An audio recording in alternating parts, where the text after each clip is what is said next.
Le premier Sénat, un réseau complexe de canalisation pour alimenter la population en eau. Il construit la flotte la plus puissante de l'Antiquité et érige des temples. L'un d'entre eux, le Parthénon, est souvent considéré comme le bâtiment le plus parfait jamais construit. Je crois qu'il avait sa propre vision d'Athènes. Toute sa vie, il a suivi cette vision. 2500 ans plus tard, nous pouvons enfin retrouver la vision de Périclès. Recréer cette civilisation disparue telle qu'il l'a connue. Athènes, ville reine de l'Antiquité.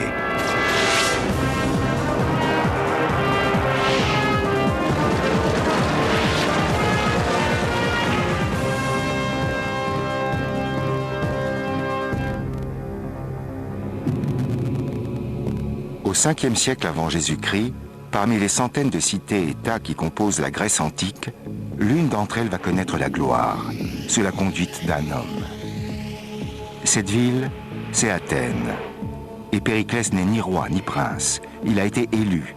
Il tire son pouvoir du peuple et d'une détermination à toute épreuve. La légende raconte que lorsque la mère de Périclès est arrivée à 8 mois de grossesse, elle a fait un rêve et elle a compris qu'elle aurait un fils dont le destin serait extraordinaire. Dans son rêve, elle accouchait d'un lion et pour les Grecs, le lion symbolisait le pouvoir. En Grèce, pour réussir une carrière d'homme politique et d'homme d'État, il fallait être un chef militaire et un grand orateur à l'Assemblée. Et Périclès avait toutes les qualités requises. Il a permis à Athènes de devenir une grande puissance, et il en a d'ailleurs été l'artisan principal.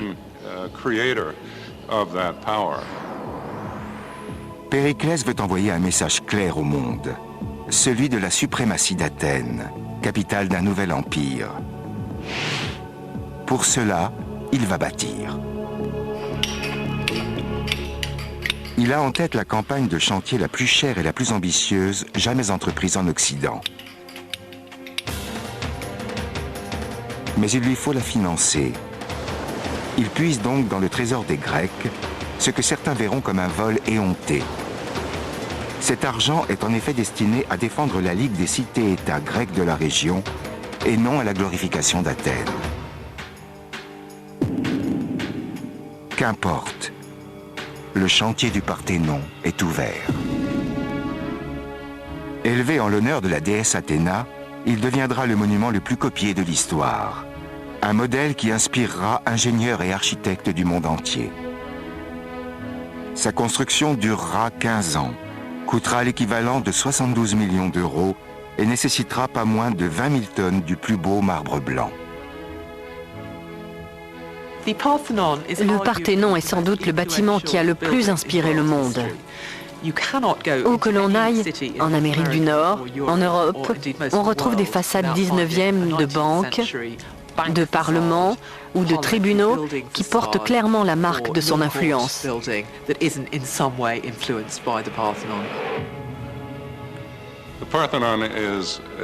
L'impact visuel du Parthénon sur le visiteur en fait un bâtiment très particulier. Lorsqu'on escalade l'Acropole, on est comme écrasé par cet immense temple de marbre. Et malgré cela, il a un côté aérien, des lignes dynamiques. Quand on le regarde depuis l'Acropole, on a l'impression qu'il flotte dans les airs. L'image du Parthénon nous est familière. Pourtant, les guerres et les affronts du temps font qu'aujourd'hui, ce bâtiment vieux de 25 siècles n'est plus que l'ombre de lui-même.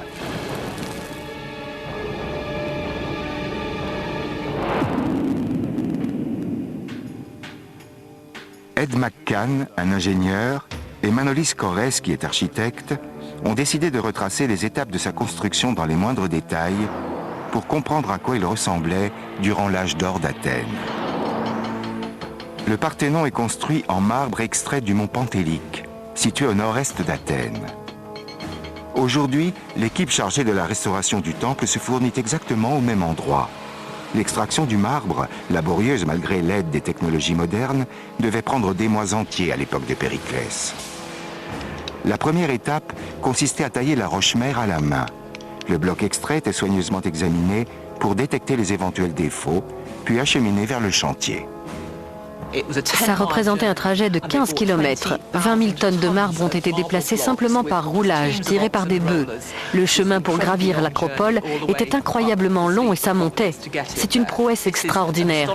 Et ça le serait encore si on le faisait aujourd'hui avec nos moyens de transport.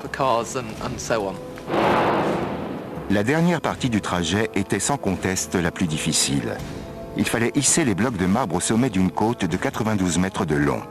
Ed McCann a découvert la technique ingénieuse utilisée par les bâtisseurs antiques. Ils avaient un système très astucieux pour acheminer les blocs au sommet. En bas de la côte, ils installaient le bloc sur un chariot. En haut de la côte, un autre chariot, lesté de pierre, était relié au premier par des cordages passés autour d'un énorme cabestan. Ce chariot était tiré dans la descente par des ânes et des hommes. Et par un effet de contrepoids, le bloc de marbre était hissé au sommet de la colline, où il était déchargé. Là, le chariot vide était à son tour lesté et attelé pour servir de contrepoids, tandis que le chariot arrivé en bas recevait un nouveau bloc. Impressionnant, surtout lorsque l'on calcule le poids des blocs de marbre. Selon Ed McCann et Manolis Korres, ils étaient énormes.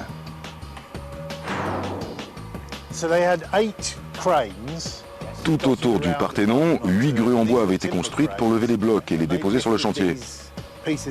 Les plus gros blocs pesaient 13 tonnes. Les plus gros, oui. Il y a 8 blocs qui font 13 tonnes chacun. Ces grues étaient d'une solidité remarquable, capables de hisser jusqu'à 13 tonnes. Leur conception était très simple. 2 poutres de bois reliées par une ceinture de fer et des cordes engagées dans un système de poulies à l'une des extrémités. 200 hommes étaient employés sur le site même. Mais des centaines de personnes participaient également à la construction dans la cité. Maçons, mouleurs, fondeurs, cordiers, transporteurs. Ce sont les coups de pic d'origine? Tout à fait. C'est la deuxième étape après l'arrivée du bloc sur le site. Ça date du début du chantier. La dernière fois que quelqu'un a travaillé sur cette pierre, c'était probablement il y a 2500 ans. C'est ça. Une fois le bloc sur le site, les tailleurs de pierre les plus expérimentés entraient en action. Ed McCann veut comprendre leur technique. Le principe que l'on retrouve dans toutes les constructions en pierre, c'est qu'il faut d'abord dégrossir le bloc et ensuite le tailler de plus en plus finement. On retrouve cette progression dans le type d'outil utilisé. Pour dégrossir le bloc, on utilisait un pic à 2 têtes, comme celui-ci. Ce n'est pas facile à lever et les coups ne sont pas très précis. Je sais de sources sûres qu'un bon ouvrier pouvait casser 200 kg de pierre en 1 heure avec un pic comme ça. Au fur et à mesure que le bloc s'affinait, on utilisait un outil plus élaboré pour frapper la pierre exactement où il fallait, au millimètre près. C'est un outil beaucoup plus maniable, avec lequel on ne risque pas de faire d'erreurs majeures.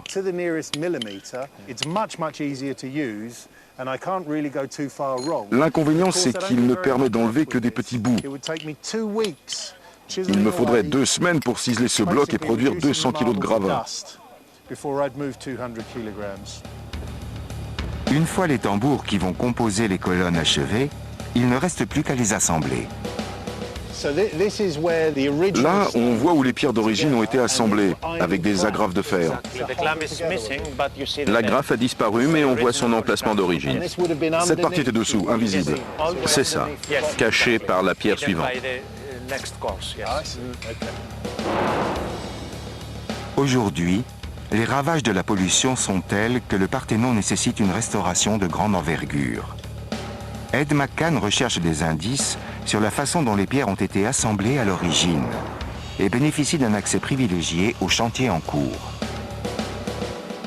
Il s'agit d'un travail de restauration moderne. Les techniques que l'on emploie aujourd'hui diffèrent un peu de celles du temps de Périclès, mais elles comportent quelques similarités. D'abord, les sections de colonnes, qu'on appelle les tambours, sont les mêmes. Là, elles sont hissées avec de grandes grues en acier. À l'époque, c'était des grues en bois. Regardez au milieu du tambour, vous voyez une cheville métallique. Aujourd'hui, elle est en titane. Du temps de Périclès, on utilisait des chevilles de bois. Ça permettait de bien aligner les tambours les uns sur les autres quand on les descendait avec la grue. Chaque mur, chaque colonne est la preuve d'une technologie extraordinaire.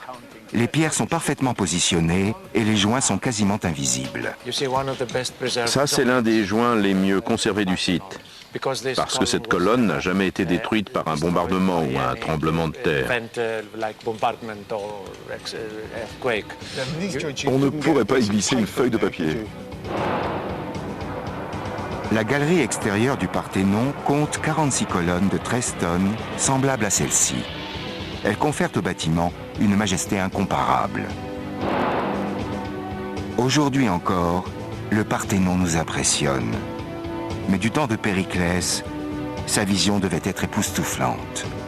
Pas seulement l'extérieur, mais aussi l'intérieur, qui a disparu depuis bien longtemps. Nos enquêteurs vont à présent tenter de retrouver à quoi ressemblait l'intérieur du temple. Car le Parthénon abritait la statue la plus spectaculaire jamais érigée.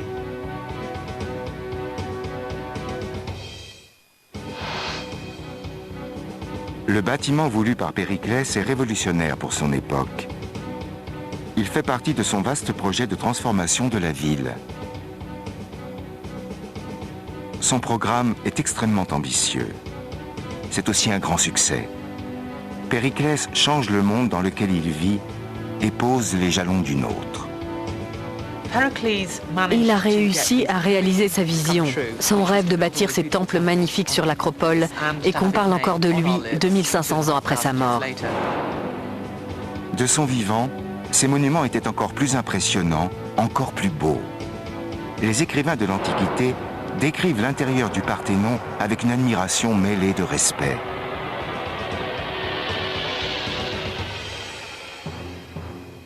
Mais tout ceci a disparu. En 1687, l'armée vénitienne bombarde la ville d'Athènes. Le centre du temple est détruit par une grosse explosion. Ed McCann et Manolis Korres recherchent parmi les ruines des traces de cette splendeur. Ils veulent comprendre à quoi ressemblait le Parthénon du temps de sa construction. Voici l'impact d'un boulet de canon vénitien qui a frappé cette colonne. On voit les lignes de choc qui partent en étoiles et il manque un gros morceau de marbre. C'est constellé d'impact, ici, là. Je vois qu'il y avait aussi des vandales chez les Grecs. C'est des graffitis, non? Exactement. C'est l'un des 230 graffitis répertoriés sur le Parthénon. Beaucoup d'entre eux ont une valeur historique. Ils ont été écrits par des gens qui remerciaient les dieux en rentrant à Athènes d'avoir protégé leur voyage en mer, par exemple. On imagine un marin grec qui part avec son bateau. Si son voyage se passe bien, il vient au Parthénon et écrit une prière de remerciement pour les dieux sur le mur. Oui, c'est ça. Fantastique. Au milieu des graffitis et des cicatrices de la guerre, d'autres traces. Des restes de pigments qui suggèrent que le bâtiment devait offrir un tout autre visage. L'image d'Épinal du temple grec d'une blancheur immaculée vacille. Le Parthénon était autrefois polychrome. Il a été peint après sa construction. Oui, dans l'architecture antique, il était d'usage de peindre les bâtiments, même ceux en marbre.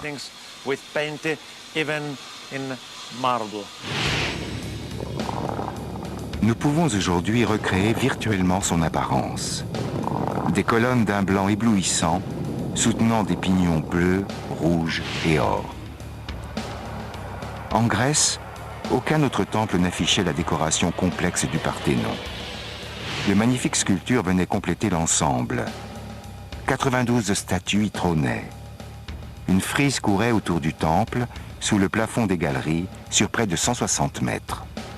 Et les sculptures qui ornaient les pignons étaient colossales. Les sculptures des pignons ont cela de remarquable que si on les regarde de derrière, comme cela est possible aujourd'hui, on note qu'elles sont magnifiquement sculptées sous tous les angles. Et pourtant, une fois en place dans le bâtiment, le visiteur ne les voit plus. Il fallait vraiment que les artistes soient fiers de les avoir sculptées. C'était pour honorer les dieux, la ville aussi peut-être, et aussi par fierté de leur métier. Périclès souhaite que quiconque pénètre dans le temple soit impressionné. Ce n'est pas qu'un lieu de culte. C'est là qu'est entreposé le trésor. C'est aussi là que se dresse le symbole même de la ville. Une colossale statue de sa déesse protectrice, Athéna. L'ingénieur Ed McCann veut savoir à quel endroit la statue, détruite depuis bien longtemps, se tenait. Manolis est un peu embarrassé de me le dire, mais la statue s'élevait juste à l'endroit où cette horrible grue est montée. C'était Athéna dans toute sa gloire. Vous reconstituerez la statue pendant la restauration? C'est impossible, parce qu'elle a été complètement détruite au cours d'un incendie au IIIe siècle de notre ère. Les récits qui nous sont parvenus évoquent une statue chryséléphantine, c'est-à-dire faite d'or et d'ivoire, de 12 mètres de haut. De quoi se sentir tout petit pour le visiteur qui, une fois dans le bâtiment, ne pouvait la voir que de près. C'était du jamais vu. Périclès l'avait fait installer sur une estrade d'1,50 m. Lorsqu'on entrait, on ne voyait que ses pieds. Puis, en levant les yeux 12 mètres plus haut, on pouvait admirer le beau visage d'Athéna, portant un casque d'où jaillissaient des chevaux vers le ciel.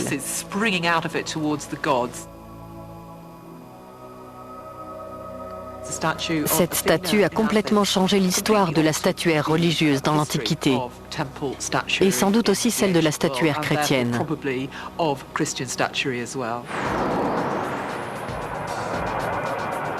Les lignes extérieures du temple ont considérablement influencé l'architecture. Au cours des 2500 ans qui ont suivi sa construction, les ingénieurs du monde entier ont copié le Parthénon sans jamais le surpasser.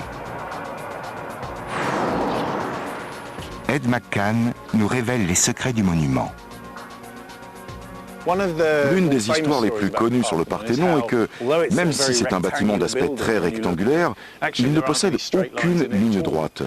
Il a été construit suivant des lignes légèrement incurvées vers le haut, pour contrebalancer l'effet d'optique, qui veut que les lignes droites vues de loin semblent courbes.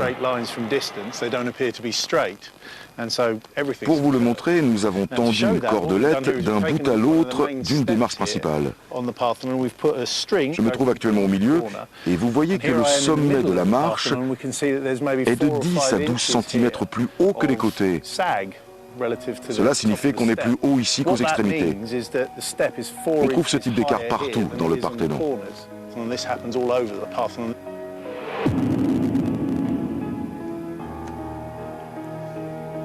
En compilant le résultat de décennies de recherche et grâce aux dernières techniques de modélisation, il est désormais possible de reconstruire le Parthénon.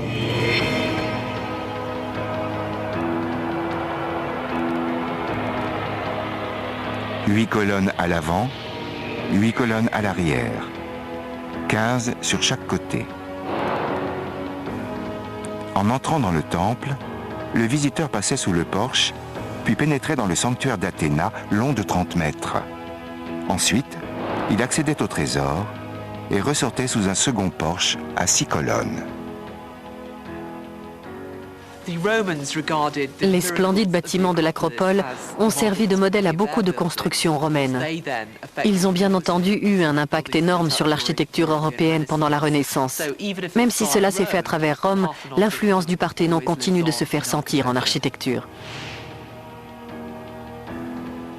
La construction d'un tel édifice aurait suffi à elle seule à garantir à Périclès une place dans l'histoire. Mais ce dernier ne s'arrête pas là. Il bouleverse de façon plus radicale encore la ville d'Athènes. De nouveaux chantiers transforment la cité et son peuple. Périclès invente la démocratie.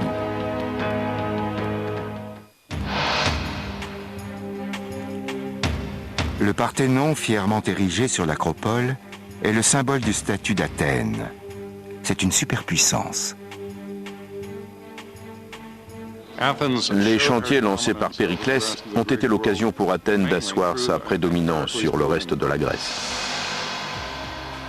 L'objectif de Périclès n'est pas d'en remontrer au reste du monde, mais de changer la vie des citoyens ordinaires d'Athènes.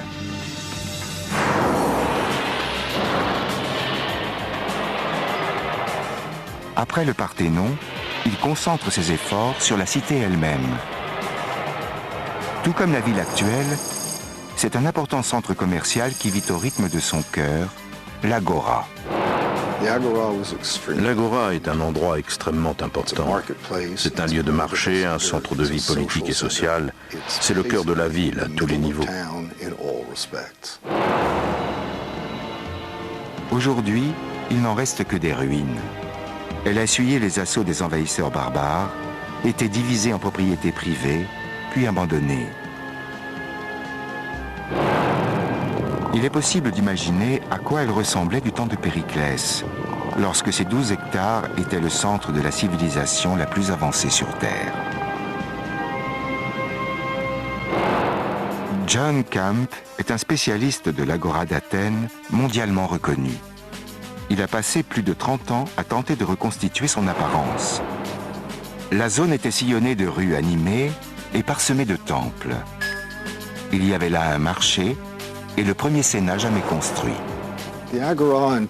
Du temps de Périclès, l'Agora devait être assez impressionnante. Je l'imagine bordée de stoas, c'est-à-dire de grands bâtiments ouverts en façade par une colonnade où l'on pouvait s'abriter du soleil ou de la pluie. Et bien sûr, beaucoup de monde. Un autre temple magnifique y est érigé, très différent du Parthénon.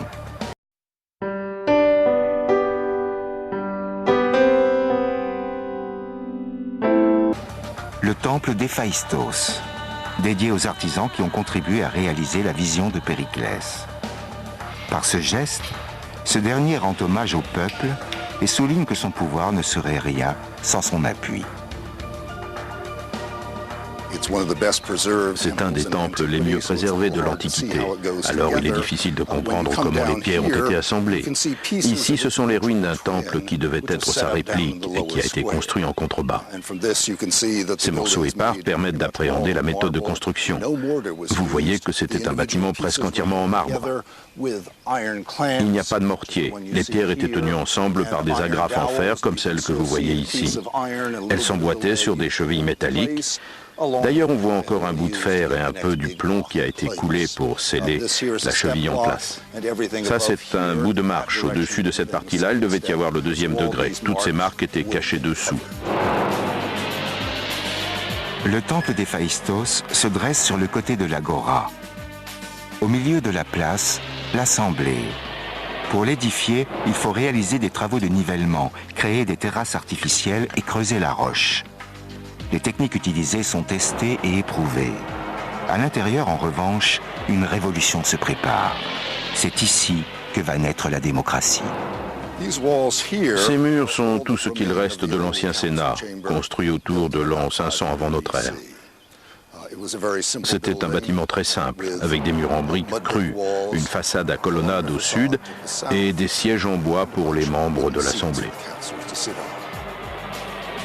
Une antichambre rectangulaire menait au grand hall principal. Au centre, 5 colonnes supportaient une toiture en bois. 500 Athéniens y étaient affectés chaque année. Pas élus, juste tirés au sort pour être sénateurs.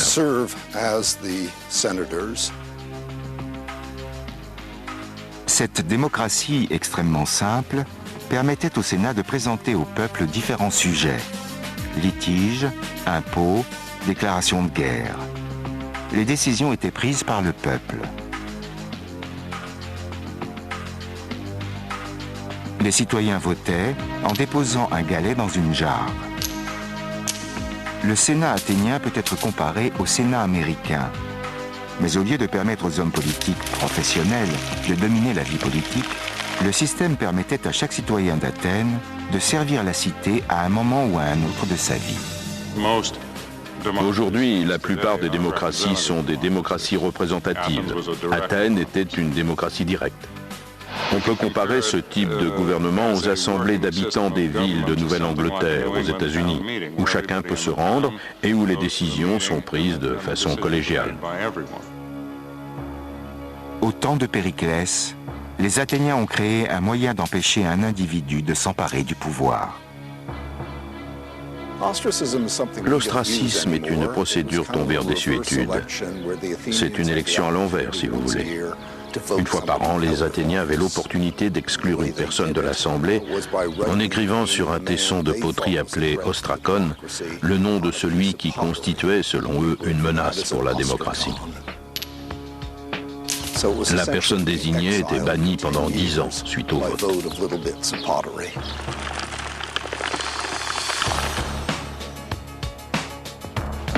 Un homme politique très populaire un jour pouvait se retrouver banni de la ville pendant 10 ans et ses biens mis sous séquestre. Chose étonnante, Périclès n'a jamais été frappé d'ostracisme, bien qu'il ait dominé la vie politique d'Athènes pendant plus de 30 ans. Son pouvoir, il le tenait du soutien populaire, des humbles foyers de citoyens ordinaires qui jouxtaient les bâtiments majestueux et les temples de la cité-État.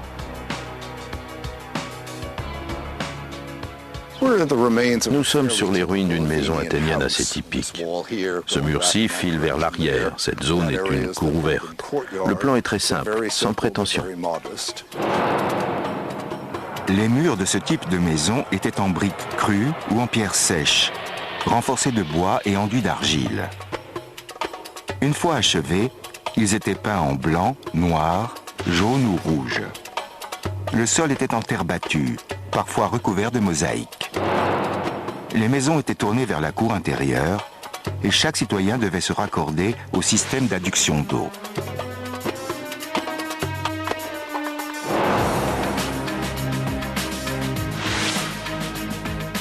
Des siècles avant Rome, Athènes disposait, à l'époque de Périclès, d'un réseau d'eau et d'égouts.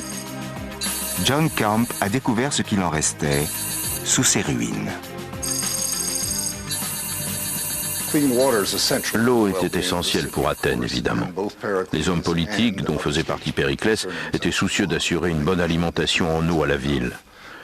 Regardez, voici des canalisations qui ont été mises au jour.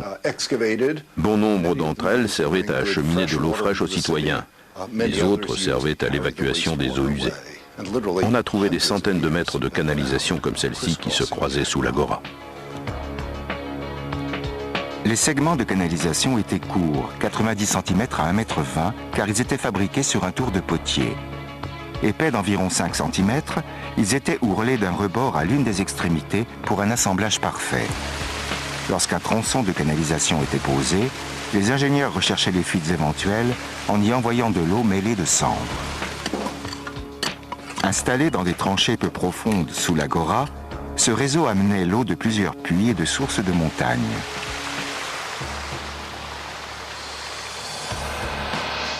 Lorsque l'on considère tous ces éléments, les temples, les maisons, les places de marché, les bâtiments publics et les installations sanitaires, il devient clair qu'Athènes a tout d'une ville modèle.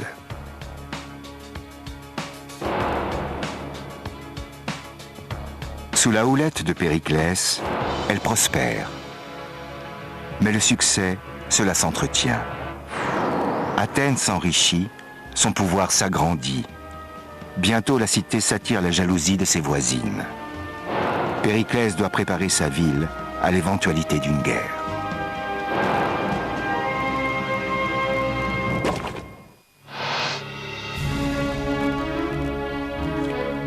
La ville s'est complètement transformée.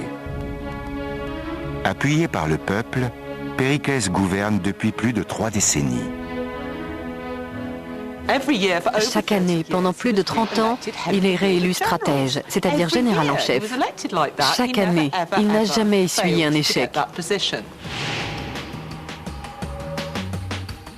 Au fur et à mesure qu'Athènes se développe, les compétences militaires de Périclès deviennent vitales. La tension monte avec Sparte, seule rivale sérieuse face à l'influence athénienne en Grèce. Périclès comprend qu'il doit préparer sa ville à l'éventualité d'une guerre.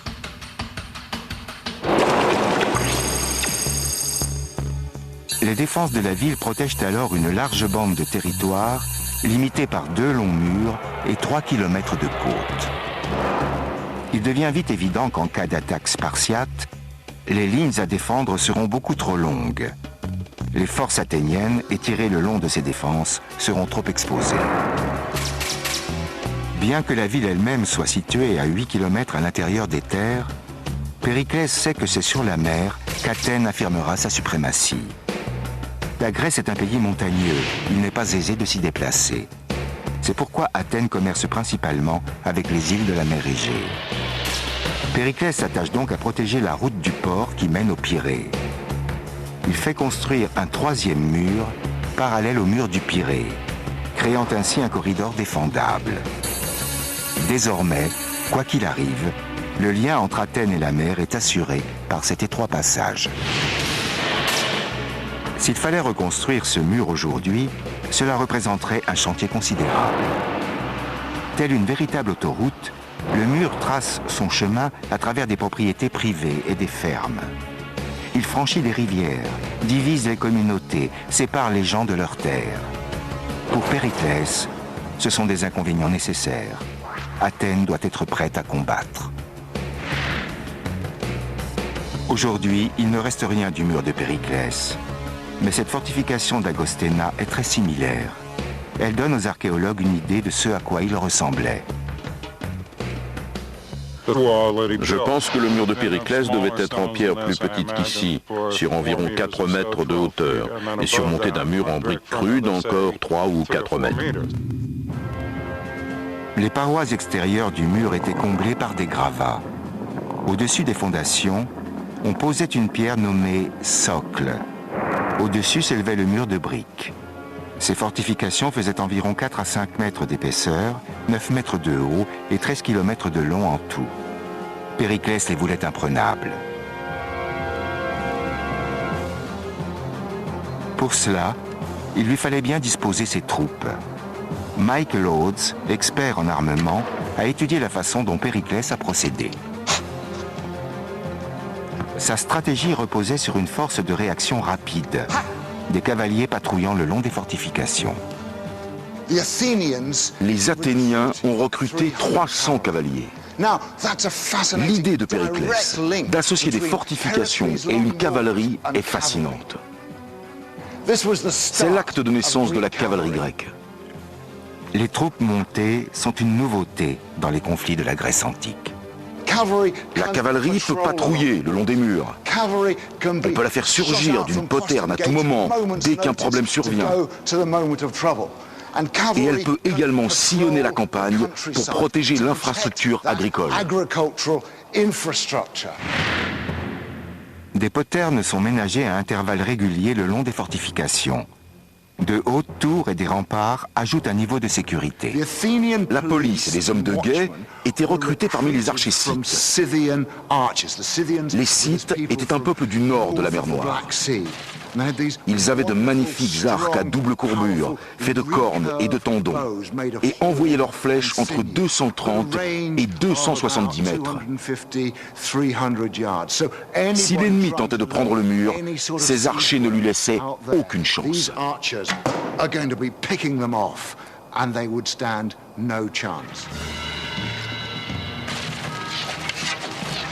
Périclès installe également, en plus des archers, des hommes armés de frondes en haut des murs. Ce sont les snipers de l'Antiquité.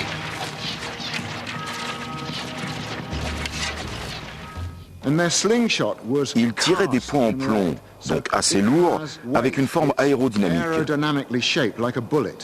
Un véritable projectile qui pouvait tuer un homme. Ceci est une copie d'un véritable poids conservé au British Museum. Dessus, le mot Dexa est gravé. Ça signifie « prends ça ».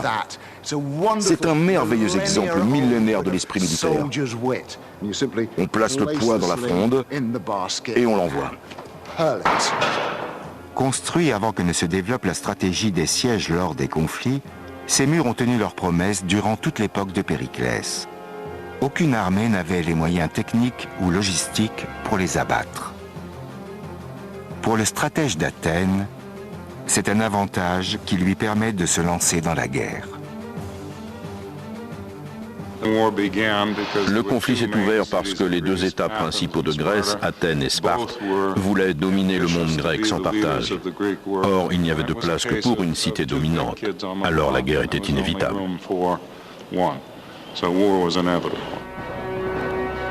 L'âge d'or d'Athènes va bientôt connaître une fin dramatique. Périclès décide de miser tout ce qu'il a construit, tous les efforts consentis par son peuple, sur la seule puissance de sa redoutable flotte de guerre.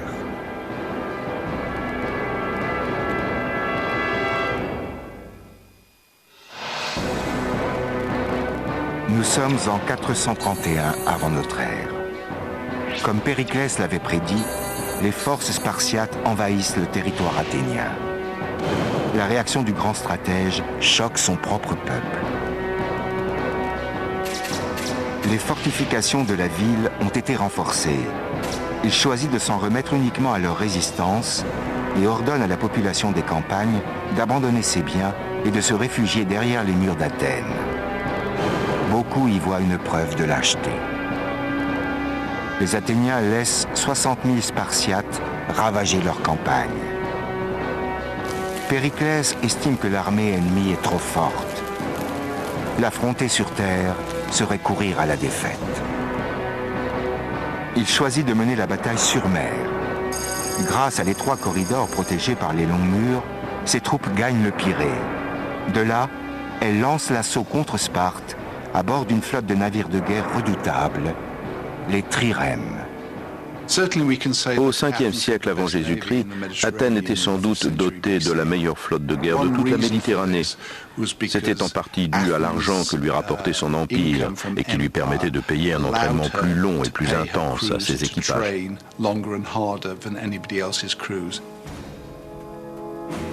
Aucun archéologue n'a jamais trouvé les restes d'une trirème. Mais les informations qui nous sont parvenues indiquent que ces navires représentaient un exploit d'ingénierie militaire et navale. Le mot trirème évoque l'innovation capitale qui en faisait des navires hors du commun. Leur triple rang d'avirons, installés l'un au-dessus de l'autre, leur assurait une puissance colossale. Les navires de guerre plus anciens étaient dotés d'un double rang d'avirons. Avec ce troisième rang, les trirèmes gagnaient en puissance pour une coque de même longueur. Elles étaient plus rapides et plus promptes à la manœuvre.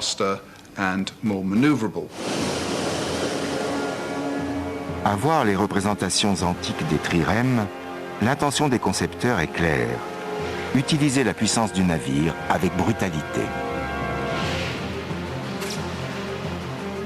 Boris Rankov pense que la proue de chaque vaisseau était renforcée pour agir comme un bélier. La proue était protégée par un rostre en bronze aux arêtes saillantes. Pour pouvoir foncer sur les navires ennemis et en percer la coque. La trirème était une sorte de missile guidé. Elle était supposée ouvrir la coque d'un vaisseau ennemi et causer un maximum de dégâts avant de se dégager. Le succès de l'opération dépendait de l'habileté du capitaine. Pour être efficace, l'éperonnage devait s'effectuer à une vitesse de 10 nœuds. Trop en retard ou en avance, la trirème exposait ses flancs vulnérables à l'ennemi. Boris Rankov est convaincu que ces navires étaient construits en bois très léger. À pleine vitesse, il devait atteindre les 9 à 10 nœuds. Imaginez un navire de 50 tonnes avec 200 hommes à bord à près de 10 nœuds. C'est impressionnant. Grâce à la découverte des ruines de Chalcouvertes antiques, les chercheurs estiment que la longueur d'une trirème pouvait atteindre les 36 mètres.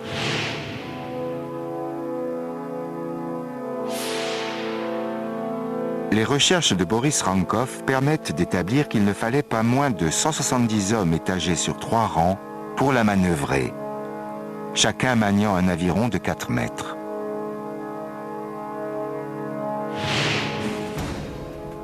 La flotte de Périclès était imposante. Des récits relatant le début de la guerre avec Sparte suggèrent qu'il disposait de 300 vaisseaux. Avec environ 200 hommes par navire, cela représentait une flotte de 60 000 hommes. De plus, chaque trirème embarquait des soldats appelés hoplites. Déposés à des endroits stratégiques au cœur du territoire spartiate, ces troupes frappaient l'ennemi dans des raids d'éclairs, puis reprenaient la mer.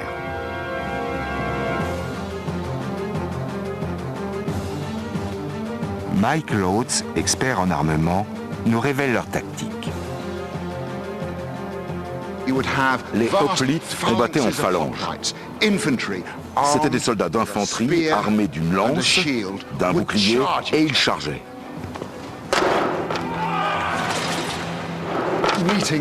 Le choc avec l'ennemi était brutal. Ils poussaient dans la masse et plantaient leurs lances loin dans les rangs adverses.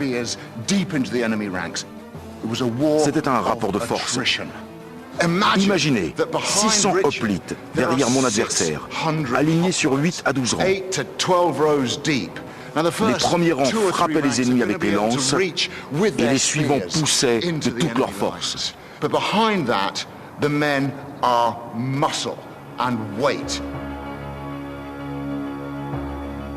Avec ses troupes parfaitement entraînées et la suprématie maritime assurée par les trirèmes, Périclès a, en apparence, les moyens de remporter une victoire rapide contre les Spartiates.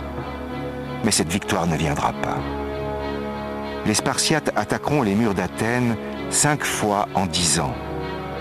Repoussés à chaque fois, ils reviendront à la charge sans relâche, usant la résistance athénienne. La ville finira par tomber d'une manière inattendue. Sa flotte si puissante ramènera des ports étrangers un fléau.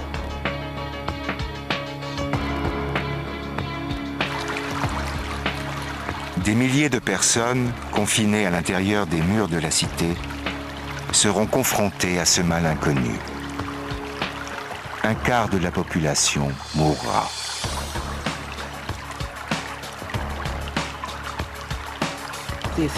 Pour la première fois en 50 ans, les Athéniens ont perdu tout espoir. Le nombre de victimes semble avoir été considérable. Il faut penser à la souffrance de ces gens qui ne mouraient qu'au bout d'une semaine à 10 jours de maladie. Ils crachaient leurs poumons et étaient couverts d'éruptions dégoûtantes. Imaginez l'odeur épouvantable des corps en putréfaction, mêlée à celle des eaux sales, due au confinement de toute une population à l'intérieur des fortifications.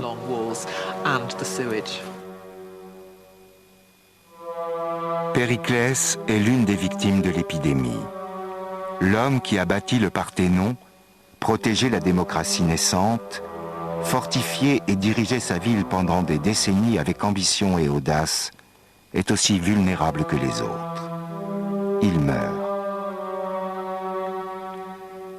Personne ne sait avec certitude quel fléau causa autant de ravages. Les découvertes récentes laisse penser qu'il pourrait s'agir du typhus. Le typhus peut être une maladie redoutable. Elle déclenche une fièvre intense qui peut faire perdre connaissance au malade. Elle peut le faire sombrer dans le délire et provoquer des perforations intestinales. Lorsque Périclès est mort, pendant ce qu'on appelle la peste d'Athènes, il a laissé un grand vide dans la vie politique, que des gens sans doute moins capables ont tenté de combler.